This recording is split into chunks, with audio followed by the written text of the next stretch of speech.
Team India, England జట్ల మధ్య పూణే వేదికగా జరిగిన 4వ టీ20 మ్యాచ్లో భారత జట్టు అద్భుతంగా కంబ్యాక్ ఇచ్చి ఇంగ్లాండ్ని 15 పరుగుల తేడాతో ఓడించడమే కాదు, సిరీస్ని 3-1తో కైవసం చేసుకుని అదరగొట్టింది.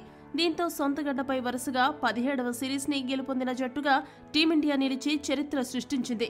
ఇక 2 విజయాలతో ఈ సిరీస్ని ప్రారంభించిన సూర్యసేన 3వ టీ20 మ్యాచ్లో కొద్దిగా తడబడినప్పటికీ కీలకమైన 4వ టీ20 మ్యాచ్లో గెలిచి సిరీస్ని దక్కించుకున్న విధానాన్ని నిజంగా మెచ్చుకోవాలి.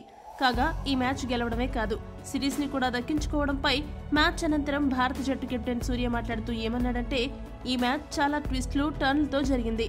ఈ రోజు మ్యాచ్లో గెలుపోటములను కాసేపు పక్కన పెడితే మేము ఇంగ్లాండ్తో పోరాడడానికి తగినన్ని పరుగులు స్కోర్ బోర్డుపై పెట్టగలిగామంటే దానికి ముఖ్య కారణం హార్దిక్ పాండ్యా, శివం దూబే నెలకొల్పిన కీలక భాగస్వామ్యమనే చెప్పాలి.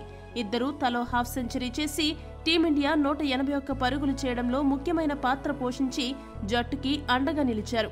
జట్టు కష్టాల్లో ఉన్నప్పుడు ఈ ఇద్దరు ఆడిన విధానాన్ని నిజంగా చాలా మెచ్చుకోవాలి.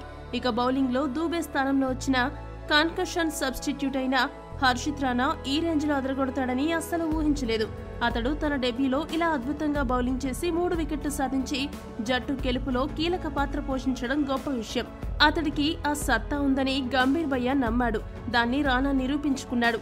ఇక మిగతా బౌలర్లు బిష్నోయ్, వరుణ్ కూడా క్రమం తప్పకుండా వికెట్లు తీసి ఇంగ్లాండ్ ని ఉక్కిరిబిక్కిరి చేశారు. మొత్తంగా ఇది జట్టు సమిష్టి విజయమని సూర్య పేర్కొన్నాడు. ఇక జట్టు అవసరాల బట్టి తుది జట్టులో మార్పులు చేయడం జరుగుతూ ఉంటుంది.